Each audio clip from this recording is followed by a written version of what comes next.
Hello நண்பா. நம்ம இன்னைக்கு என்ன பார்க்க போறோம் அப்படின்றத பார்த்தீங்கன்னா, லோகேஷ் கனகராஜ் டைரக்ஷன்ல அனிருத் மியூசிக்ல சூப்பர் ஸ்டார் ரஜினிகாந்தோட நடிப்புல வெளியாக போற திரைப்படம் தான் கூலி.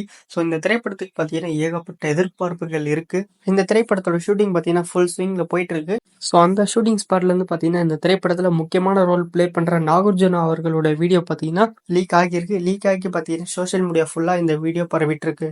அந்த லீக் ஆன வீடியோல என்ன இருக்கு அப்படின்னு பார்த்தீங்கன்னா, ஒயிட் அண்ட் ஒயிட் காஸ்டியூம்ல பார்த்தீங்கன்னா நம்ம சூர்யா எப்படி ரோலக்ஸ் கெட்டப்ல இருப்பாரோ, ஸோ அதே மாதிரி பார்த்தீங்கன்னா, இந்த திரைப்படத்துல ஒரு ரோலக்ஸ் கைண்ட் ஆஃப் சம்பவம் இருக்கு அப்படின்ட்டு பார்த்தீங்கன்னா, இந்த வீடியோ பார்க்கும்போதே தெரியுது.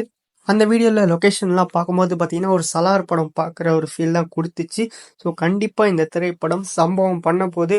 அதுல எந்தவித மாற்று கருத்தும் இல்ல. அண்ட் இந்த தமிழ் சினிமாவோட ஃபர்ஸ்ட் 1000 crore கிளப் மூவியா மாற ரொம்பவே சான்சஸ் அதிகமாவே இருக்கு.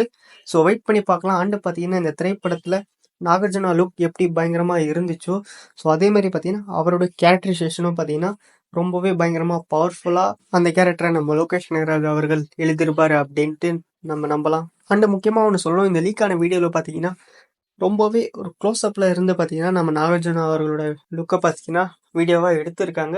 ஸோ பக்கத்துல இருக்க ஏடிலாம் என்ன பண்றாங்க அப்படின்ட்டு எனக்கு தெரியல. ஸோ அதெல்லாம் நோட்டீஸ் பண்ண வேண்டியது அசிஸ்டன்ட் டைரக்டரோட கடமை.